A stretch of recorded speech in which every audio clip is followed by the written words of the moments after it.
Do të flasim sonte në këtë emision me Agim Kuletën, i zgjedhur deputet i Kuvendit të Kosovës nga lista e lëvizjes së vetëvendosje. Mirë se vini zoti Kuleta. Mirë se gjeta. Pa pritmas, kam përshtypjen se jeni bërë personazh i ditës. Si ju shkoi dita? Po, në fakt ishte një ditë e veçantë për mua dhe për kolegen Aurora Bakalli. Ishte një ditë e veçantë për jo domosdoshmërisht një ditë e këndshme, një ditë komode. Ne gjatë tërë ditës sot jemi marrë me lajmi, ndoshta pse vetë kemi qenë lajmi. Faktikisht kam mbrëmë në gjumë si një kandidat i lëvizjes për bashkim në kuadër të listës së lëvizjes vetëvendosje. Një kandidat i cili ka marrë një numër të mjaftueshëm të votave për të qenë në legislativën e ardhshëm. Një kandidat i cili megjithatë nuk është certifikuar ende si deputet për këtë mandat. Megjithatë në mëngjes, unë u zgjova si një deputet i cili ka rritur një marrëveshje me një subjekt politik, që është Partia Demokratike e Kosovës, dhe ky ishte padyshim një zhvillim shumë dramatik, të ndodhte brenda një nate. Kjo ka mundur ndoshta të ishte një ëndër e keqe imja. Mirë po, një gazetë e përditshme pretendoi që kjo ishte një realitet i bukur, me shka normalisht ne u desh të mirëm i gjatë tërë ditës për ta demantuar dhe për të siguruar votuesit tanë që kjo gjë nuk ka ndodhur. Kjo ishte vërtet një ditë e lodhshme dhe e rëndë si në kuptimin e ngarkesës fizike, po ashtu edhe në kuptimin e ngarkesës emocionale, sepse kontaktet e vazhdueshme me njerëz bënën që ne ta vrejmë shqetësimin e madh që ekzistonte tek ata njerëz për këtë hap tonën. Në këtë rast, unë gjatë tërë ditës jam munduar ta shpjegoj këtë pozicion tonin dhe do ta shfrytëzoj rastin edhe nga ky vend të shpjegoj të gjithë votuesit dhe të siguroj që një manipulim i besimit të tyre ndaj neve nuk ka ndodhur dhe nuk do të ndodhë kurrë. Sepse thjesht kjo është mënyra jone e jetesës dhe gjatë jetës sonë kemi arritur të mbijetojmë përpjekjeve të shumta për të manipuluar.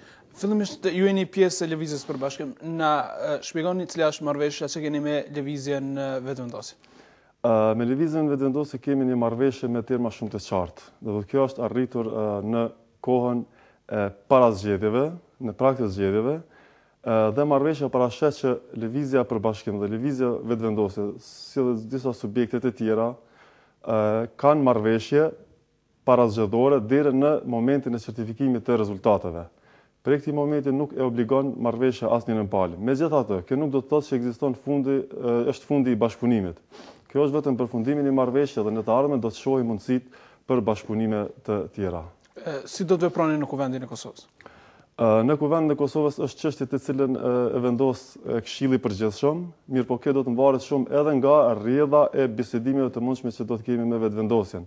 Do të thotë këtu ekzistojnë disa çështje për cilat ne së pari duhet të harmonizojmë qëndrimet dhe nëse do të arrijë harmonizimi i qëndrimeve, pse jo në një grup, pse jo në një të ardhmen edhe të bashkohemi tërësisht. Nëse nuk bëni pjesë e grupit parlamentar të vetëvendosjes, është një farë forme mosmirënjohje për faktin që keni qenë në fakt lista atyre ka mësuar juve si të bëni. Ne jemi shumë falënderues, këtë e kemi thënë gjatë bisedimeve me ta dhe jemi shumë të vetëdijshëm që këta dy deputet të lëvizjes për bashkim janë aty edhe si rezultat i bashkëpunimit që kemi me vetëvendosjen dhe merit edhe vetëvendosjes. Do thotë kjo nuk është mohuar dhe nuk do të mohohet asnjëherë. Është me një madhësi nëse do të ndodhte një gjë e tillë. Megjithatë ne nuk bëjmë asgjë të pamoralshme sepse respektohet një marrëveshje. Prandaj duke qenë se respektohet marrëveshja, nuk shkelet asnjë pajtim që kemi pasur me ta, mendoj që nuk e dëmton asgjë. A ju ka ndihmuar juve personalisht fakti që keni emrin me A, që të zgjidheni deputet juve edhe zonjës Aurora? Po, nuk ka dyshim që kjo ka pasur efektin e vet. Mirë po, këtu ekzistojnë edhe shumë faktorë të tjerë. Do të thotë sistemi i tillë zgjedhjeve ka mundësuar që si deputet të hyjnë edhe njerëz që kanë një rreth të gjerë familjar, njerëz që kanë rreth të gjerë të shokëve, njerëz të cilët me aktivitetin e tyre të mëhershëm kanë ndikuar që shumë njerëz të kenë besim tek ai subjekti politik në cilin jam organizuar ka bërë një punë gjithashtu të madhe në funksion të sigurimit të votave për të futur në parlament, e gjithsesi numri 5 ka qenë një numër shumë i rëndësishëm, nuk mund të mohohet. Dhe zoti Klinaku gjithashtu ka konkuruar, por nuk është zgjedhur deputet apo jo, dhe është kryetar i partisë. është të vërtet që ka konkuluar. Shkronja e dytë ishte V, Agni. Po, është më poshtë, edhe Aurora është më poshtë, megjithse çështja e zotit Klinaku është ende çështje në procedurë. Ai ka rritur një numër të madh të votave, pavarësisht se si renditje ka qenë shumë poshtë për shkak se ka pasur shumë njerëz, shumë kandidat me emrin që fillon emrin me shkronjën A. Dhe kjo është një çështje që ende është në procedurë, është ankesa në BZAP, është refuzuar, tani është në Gjykatën Supreme, për shkak se kanë kërkuar orientimin rreth dëshmitarëve. Kjo është bërë, nesër do të dorëzohet në Gjykatën Supreme, do të vazhdojë procedura. Mirë, po këtu duhet ta shëroj një gjë. Kjo nuk është ankesë që është bërë kundër vetëvendosjes. Kjo është një ankesë që është bërë kundër komisionerëve dhe QNR-s. Komisionerëve të kujt? Komisionerëve që kanë në përqendrat votimit, në për vend votimit. Do thotë, nëse del se vërtet ka pasur keqpërdorime, për shkak ne jemi të sigurt që ka pasur, atëherë është pozicioni vetëvendosjes, e cila sigurisht do del dhe do të distancojë ata, sepse nuk mendojmë që kjo është diçka e udhëhequr nga qendra. A keni pasur kontakte me PDK-n? Kontakte me PDK-n kemi pasur. Ato kanë qenë kontakte krejt jo formale, është çështje e takimeve mes shokëve të cilët janë në subjekt. Në këto takime ata normalisht që kanë bërë ofertën e vet lidhur me këtë çështjen e koalicioneve të mundshme, mirë po ata të gjithë kanë pas një përgjigje. Dhe kjo përgjigje nuk është një përgjigje që është dhënë ad hoc prej nesh si palë në ato takime jo formale, mirë po është një përgjigje që ka rrjedh nga Këshilli i Përgjithshëm, do thotë është vendim i organizatës, i cili nuk mund të ndryshohet pa ndryshuar prapë Këshilli i Përgjithshëm si organ më i lartë. Kjo përgjigje ka qenë që nuk ka koalicion me PDK dhe subjektet e tjera që kanë marrë pjesë në qeverisje të deritashme që konsiderojnë se kanë dëmtuar këtë vend të rënd. Çfarë oferte jo formale ju kanë bërë, zoti Kuleta? Ka pas oferta të ndryshme, ka variuar oferta, ka pas oferta edhe për ministra, ka pas edhe për zëvendës ministra, ka qenë shumë të hapur opsione. Do të bëni pjesë e qeverisë në këmbim të votës në kuvend për qeverinë Thaçi. Dhe ju nuk po e mendoni as pak? Jo, kjo është një çështje cilën ne kemi shumë të qartë edhe që prej fillimit. Parimet edhe programi politik është mbi të gjitha për ne, nuk është funksioni. Mendojmë që lufta për pushtet është një ambicie e varfër, sepse është luftë për mjetin. Mendojmë që lufta duhet bëhet për qëllimin, edhe ambicia që vetëm duke qenë qëllimi ambicie, atëherë mund të përparash përpara jo vetëm si individ, por si shoqëri. Nëse votat tuaja dhe zonës Aurora do të vendosnin për përbërjen e re të qeverisë, do të mbetnin pikërisht në ato vota, do ta ndryshonit mendin? Këtu është një situatë shumë e jashtëzakonshme në këtë rast, nëse do të kishim këtë situatë. Kjo padyshim që është vendim që do të mirret nga Këshilli i Përgjithshëm, nga organizata, sepse për ne forumet kanë rëndësi shumë të madhe. Individi është më pak i rëndësishëm në organizatë. Vendimet e organizatës janë të vlefshme për të gjithë. Prandaj në këtë rast do të vlente vendimi i organizatës. Nëse do të ishin rrethanat e tilla, të cilat do të bënin të logjikshëm një votim të qeverisë, sepse në të kundërtën dëmet do të ishin më të mëdha, atëherë ne do ta bënim. Do thotë parimi jon udhëheqës është çka është më mirë për këtë popull. Këtu do ndikoni normalisht edhe përbërja e kabinetit, edhe programi qeveritar që do të ofrojë edhe shumë gjëra të tjera.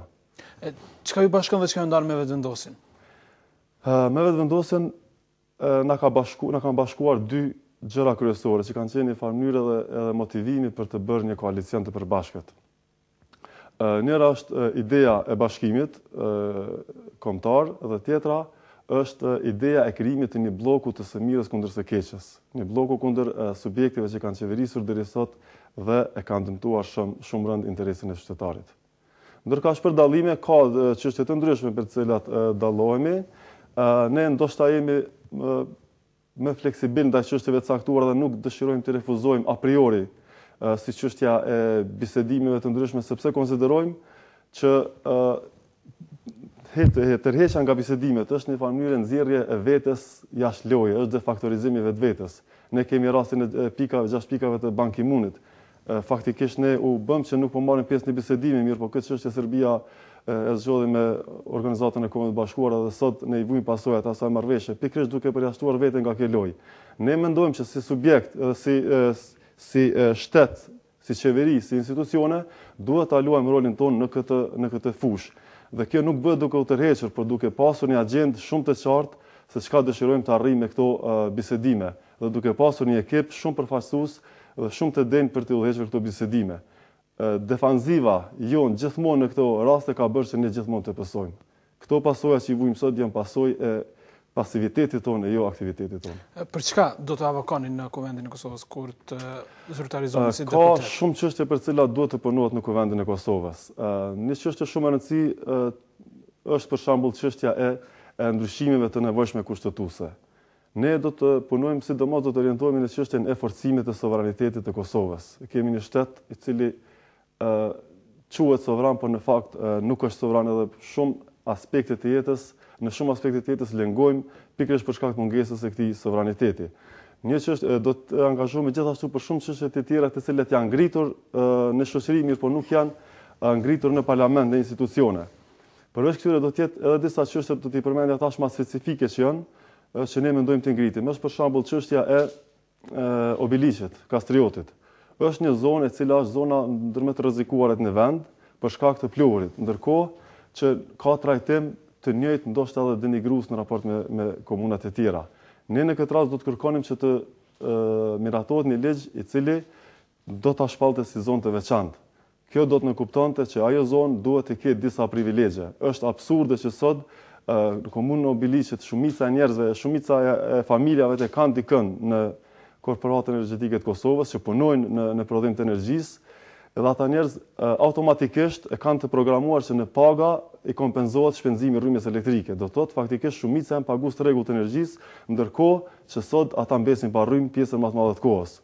Pastaj ata vujnë pasojat e pluhurit të madh, nuk kanë kurfar beneficionesh në kuptimin e shëndetësisë, në kuptimin e punësimit, në kuptimin e ambientit e shumë të tjera. Një çështje tjetër, të lutem, do të ishte edhe çështja e kodit për shembull telefonik. Është një çështje që është ngritur, që kur të përmendet vazhdimisht thonë se është duke u punuar në këtë drejtim, mirë po është fakt që ka kohë që kjo nuk dihet asnjë gjë për këtë punë.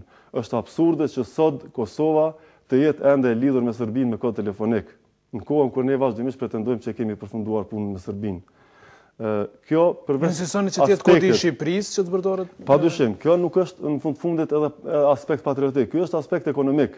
Do thotë Kosova ka humbur me qindra miliona euro duke paguar prefikset e Serbisë, prefikset e Monakos, e Slovenisë.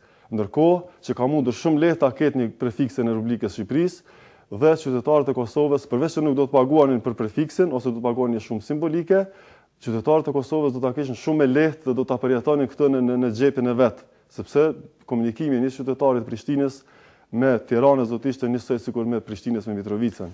Nga vetëm ri partisë suaj Lëvizja për Bashkim, kjo është synimi juaj kryesor. E mendoni në formë klasike bashkimin e Kosovës me Shqipërinë? Bashkimi me Shqipërinë e mendojmë një proces i cili nuk do të zhvillohet shumë shpejt, për këtë jemi shumë vetëdijshëm. Mirë po mendoj që një këmbë duhet ta ketë gjithmonë aspiratën ku duhet dëshiron të arrijë. Programi i përditshëm duhet të jetë realizim i kësaj aspirate. Mirë po pika duhet të jetë e përbashkët për të gjithë kombin. Ato metodat të cilat duhet të shfrytëzohen për të arritur të kjo pikë, mendoj që janë ato që duhet të dallonin subjektet politike. Ne konsiderojmë këtë si proces, edhe vetë fakti i 355 për shembull është një element që çon në drejtim. Përveç kësaj, ekziston një fazë në të cilën do duhet të bëhen integrime të ndryshme si në energjetik, si në kulturë, si në ekonomi, si në sport. Janë çështje të cilat mund bëhen çysh sot, domosht si çështja e prefiksit, por vetëm është çështje vullneti, është çështje se me këtë do të dëmtoheshin interesat personale dikujt.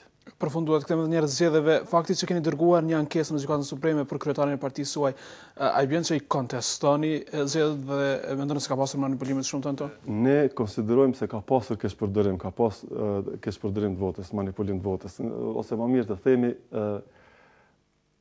ripozicionim të votave. Ne kemi raste për shembull kur kemi njerëzit tanë, njerëzit të organizuar në struktura televizës, në ato vend votimi është zero. Këtu ka pasur një zhvendosje të vota, po prapë them, kjo ka mund të ndodhë pa kontrollin e qendrës të vendosje, por komisionerët kanë pasur dikën të afërt dhe kanë dashur të ndihmojnë këtë mënyrë. Ka ndodhur në vetvendosje si në parti tjera që brenda vetë partisë ose lëvizjes ka pasur zhvendosje të votave? Dallimi është shumë i madh, këtu nuk do ta bëja një paralele. Jo sa më PDK. Jo, diferenca shumë e vogël si në kuptimin e votave, po edhe në nivelin e organizimit. Në subjekte tjera ka pasur, mund të them, një orientim shumë të qartë për qendrës për këto gjëra, Ndërkaq vetë vendosi kjo ka mund të ndodhë në mënyrë të pavarur. Zoti Vletor, ju falenderoj dhe ju dëshiroj punë të mbarë si deputeti i ri. Ishte kënaqësi. Faleminderit. Kthehemi pas pak me Agonin për sportin në këtë qendrën.